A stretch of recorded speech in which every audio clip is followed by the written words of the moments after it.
Karibu katika taarifa hii ya habari kutoka Dar1 TV, tukianzia na hali ya usalama ambayo inaendelea kuzua wasiwasi kati ya maeneo mbalimbali ya mashariki mwa Jamhuri ya Kidemokrasia ya Kongo. Jeshi la Taifa FARDC watumia drone kuhamasisha wahasi wa M23 kujisalimisha huko Minembwe. Katika taarifa ambazo bado zinasubiri uthibitisho rasmi, zinaendeleza kuwa jeshi la Taifa FARDC limeanza kutumia drone za kiraia zenye vipaza sauti kwa ajili ya kuhamasisha wapiganaji wa makundi yenye kumiliki silaha kuweka chini silaha zao ili kudumisha amani na usalama eneo hilo. Kampeni hiyo inalenga hasa wapiganaji wa Twirwaneho pamoja na M23 Bar AFC wanaoendelea kuhusishwa na mapigano katika maeneo ya Minembwe na vijiji jirani vya eneo hilo. Kupitia ujumbe uliokuwa ukisikika angani, droni hizo zilikuwa zikitoa wito kwa wapiganaji hao kujisalimisha katika maeneo ya Kakekenge, Kalingi au Mikenge kwa ajili ya kurejesha amani na utulivu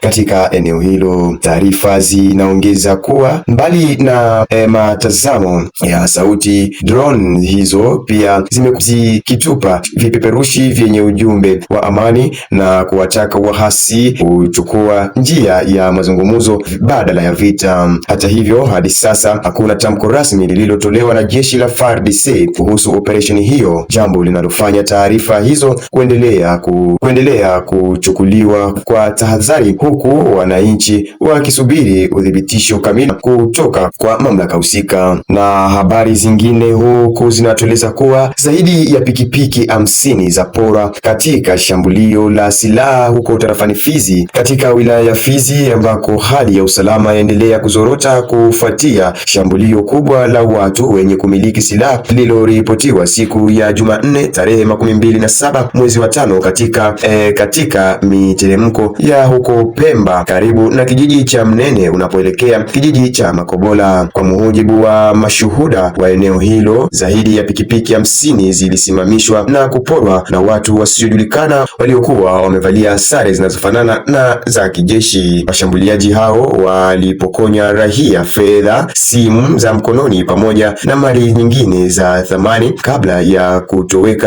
kutoweka kusikojulikana. Mpaka sasa hakuna taarifa rasmi iliyotolewa kuhusu idadi ya walioumia au kupoteza maisha katika tukio hilo lililoripotiwa maeneo ya Pemba. Eneo hilo linatajwa kuwa chini ya udhibiti wa jeshi la Taifa FARDC na washirika wao wazalendo. Kufuatia tukio hilo, shirika la raia la Nouvelle Dynamique de la Société Civile kupitia kwa rais wake Lusambe Wanumbi limelaani vikali shambulio hilo na kuitaka serikali pamoja na vyombo vya usalama kuingilia kati ulinzi haraka ili kurejesha amani na usalama. Barabara hiyo imekuwa ikitajwa mara kwa mara kuwa miongoni mwa maeneo yenye ukosefu mkubwa wa usalama katika eneo la tarafa ya Fizi. Hadi wakati wa kutangazwa kwa taarifa hii, mamlaka za eneo hilo zilikuwa bado hazijatoa tamko rasmi kuhusu tukio hilo. Nikukumbusha kuwa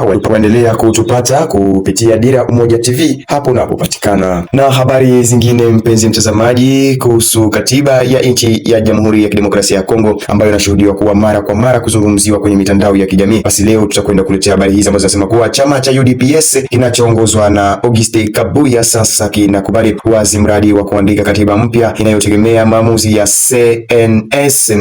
Wakati wa mkutano wa kisiasa uliofanyika huko Kinshasa, makao makuu mwa Jamhuri ya Kidemokrasia ya Kongo, katibu mkuu wa chama tawala Augustin Kabuya, kama ilivyoripotiwa na F24, alitetea mageuzi hayo akisema ni heshima kwa mashujaa wa demokrasia, huku akijibu ukosoaji kutoka kwa kanisa la Kikatoliki na upinzani. Kwa upande mwingine, Felix Tshisekedi atapoteza nini akibadilisha katiba? Hilo ni swali lililoulizwa na mwanaharakati wa kiraia Jean-Claude Katende kupitia gazeti la Reference Plus. Ametangaza kuwa hata Marekani imeweza kusitisha kutekeleza makubaliano ya kimkakati kutokana na hali ya sintofahamu ya kisiasa inayoweza kuzaliwa baada ya marekebisho au mabadiliko ya katiba. Katika habari za kisiasa daima, Martin Kazembe ameunga mkono vikwazo vya Marekani dhidi ya rais wa zamani Joseph Kabila. Kwa mujibu wa Forum des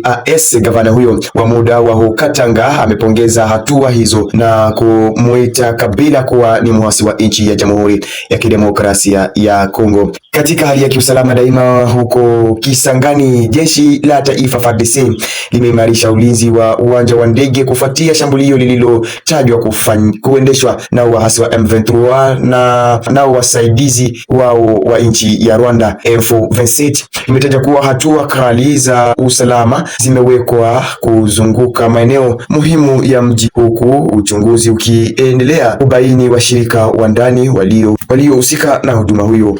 Habari za kiafya kuhusu ugonjwa wa Ebola. Gazeti Le Quotidien limeeleza kuwa Rwanda inatakiwa kuondoka nchini Jamhuri ya Kidemokrasia ya Kongo ili kurahisisha mapambano dhidi ya ugonjwa huo wa Ebola.